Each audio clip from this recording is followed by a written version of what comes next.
నువ్వు సిగ్గు లజ్జ ఉంటే నేను ఒకటే చెప్తానా, చేనేత అని దాన్ని అవమానించావు. నువ్వు బట్టలు లేకుండా బజార్లో తిరుగని చెప్పి నేను కేటీఆర్ని అడుగుతా ఉన్నాను. అప్పుడు నీకు చేనేత విలువ తెలుస్తుంది, చేనేత నూలు విలువ తెలుస్తుంది.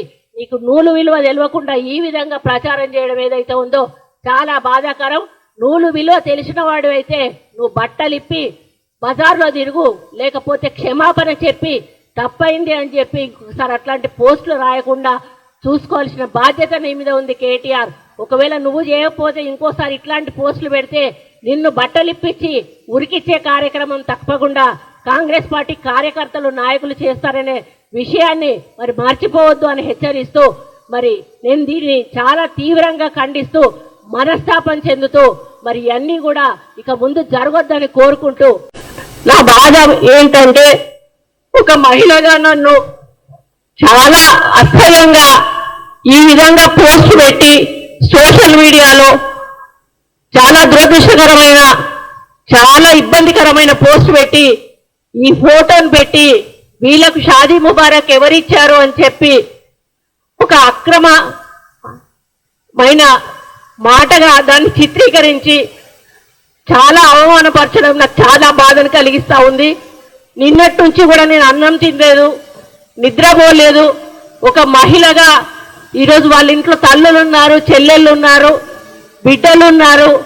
టీఆర్ఎస్ వాళ్ళందరూ కూడా ఈరోజు కొంత గ్యాంగ్ను ఏర్పాటు చేసుకొని ఈరోజు వాళ్ళ అధికారం పోయిన పిచ్చిలో ఏం చేస్తున్నారో అర్థం కాకుండా ఒకసారి సీతక్క మీద ట్రోలింగ్ చేశారు, ఒక గిరిజన మహిళను పెట్టుకొని పొన్నం ప్రభాకర్ తోటి, ఇంకోసారి మేయర్ విజయలక్ష్మి గారిని ట్రోల్ చేశారు అక్కడ బోనాల పండుగ దగ్గర.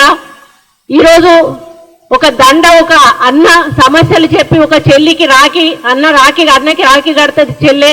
అదే పద్ధతిలో ఒక అన్న, అది పూలదండ కూడా కాదు, పూలదండ వేసుకుంటే తప్పు, నేను ఎక్కడ కూడా పూలదండలు వేసుకోను, శాలువాలు కప్పితే తప్పు కాదు, నూలు దండ వేస్తే అసలు కూడా తప్పు కాదు.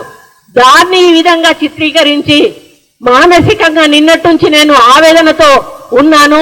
ఆ ఆవేదనను అర్థం చేసుకున్నమ్మా పద్మశాలి కుటుంబ సభ్యులందరూ కూడా వచ్చి ఇక్కడ ప్రెస్ మీట్ పెట్టి సోషల్ మీడియా మీద దౌర్జన్యం చేస్తా ఉన్నారు. అటువంటి సోషల్ మీడియాను నిరసిస్తూ ఒక ప్రజాస్వామ్య పద్ధతిలో వాళ్ళెళ్ళి టీఆర్ఎస్ భవన్ ముందు social media BRS social media అని దహనం చేస్తా ఉంటే రాక్షసుల్లాగా లోపల నుంచి వచ్చి తిరిగి మా వ్యక్తుల మీదనే దండయాత్ర చేశారు. మా వాళ్ళు లోపలికి వెళ్ళలేదు, కేవలం రోడ్డు మీద బయట చేస్తున్న కార్యక్రమాన్ని వాళ్ళు వచ్చి మీద పడి కొట్టడం జరిగింది.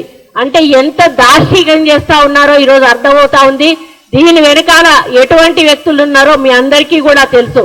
ఈరోజు 10 సంవత్సరాల అధికారం తర్వాత అధికారం కోల్పోయి పిచ్చి పట్టి మరి ఏం చేస్తున్నారో అర్థం కాకుండా దుర్మార్గమైనటువంటి ప్రచారాలు సోషల్ మీడియా ద్వారా చేసి అసలు అంటే చెప్పలేని విధంగా అభ్యంతరకరమైనటువంటి వ్యాఖ్యలు చేస్తూ ఆ ఫోటోలు పెడుతూ ఆ విధానం ఏదైతే ఉందో మరి చాలా బాధ కలిగిస్తా ఉంది. నేను అదే అడుగుతా ఉన్నాను కేటీఆర్ని, అయ్యా నీ చెల్లె మొన్నటి వరకు కూడా జైల్లోకి పోయొచ్చింది, నీ చెల్లె జైలుకు పోతే నీకు ఎంత బాధ ఉందో నీకు తెలీదా? నేను ఆడదాన్ని, మరి నా మీద ఈ విధంగా అసభ్య ప్రచారం చేస్తే మరి ఏ విధంగా బాధపడతానో నీకు అర్థం కాలేదా? మరి ఈరోజు సోషల్ మీడియాని డబ్బులు ఇచ్చి పెంచి పోషించి వాళ్ళని ఇష్టం ఉన్నట్టుగా రాయండ్రా అని చెప్పి సమాజం మీద వదిలిపెట్టి ఇష్టానుసారంగా రాతలు రాయిస్తూ ఈరోజు ఒక గౌరవప్రదమైనటువంటి మంత్రి అయిన నన్ను కూడా ఈరోజు అసభ్య పదజాలంతో సోషల్ మీడియాలో ట్రోల్ చేయడం అనేది, ట్వీట్ చేయడం అనేది నేను జీర్ణించుకోలేకపోతూ ఈరోజు ఈ వేదిక మీద నుంచి టీఆర్ఎస్ నాయకులను, కేటీఆర్ని, హరీష్ రావుని, కేసీఆర్ని అందరినీ ఒకటే ప్రశ్నిస్తా ఉన్నాను. మీ ఇంట్లో ఆడవాళ్ళు ఉన్నారు, ఇదే పద్ధతిలో మీ ఇంటి ఆడవాళ్ళ మీద ట్రోల్ చేస్తే ఏ విధంగా ఉంటుందో ఒక్కసారి ఆలోచించాల్సిన అవసరం ఉన్నది. మీరు 10 సంవత్సరాలు మంత్రులుగా ఉన్నారు, అధికారంలో ఉన్నారు, మహిళలకు గౌరవం ఇవ్వాల్సిన అవసరం మీకున్నది. మహిళలకు ఉచిత బస్సు పెడితే అంటాడు కేటీఆర్, డిస్కో డాన్స్ చేసుకోవడానికి మహిళలకు ఉచిత బస్సులు పెట్టిందా అని అంటాడు. ఒక ఆమె నాకు 3 బిడ్డలు అయ్యా నాకు సహాయం చేయండి అంటే నువ్వెవరి కోసం కన్నావు బిడ్డలను, సమాజం కోసం కన్నావా, నా కోసం కన్నావా అనేటువంటి మాట కేటీఆర్ మాట్లాడతాడు. ఇప్పుడు ఆపరేషన్ లేకుండానే మోకాళ్లకు ప్లాస్మా ట్రీట్మెంట్. మీ ఆర్థోపెటిక్ సమస్యలన్నిటికీ రోబోటిక్ టెక్నాలజీ ద్వారా తక్కువ ఖర్చుతో శాశ్వత పరిష్కారం. Free consultation. ప్రతి ట్రీట్మెంట్ పై 20% డిస్కౌంట్. ఈ ఆఫర్ కొద్ది రోజులు మాత్రమే. త్వరపడండి. V9 hospitals 9281465842.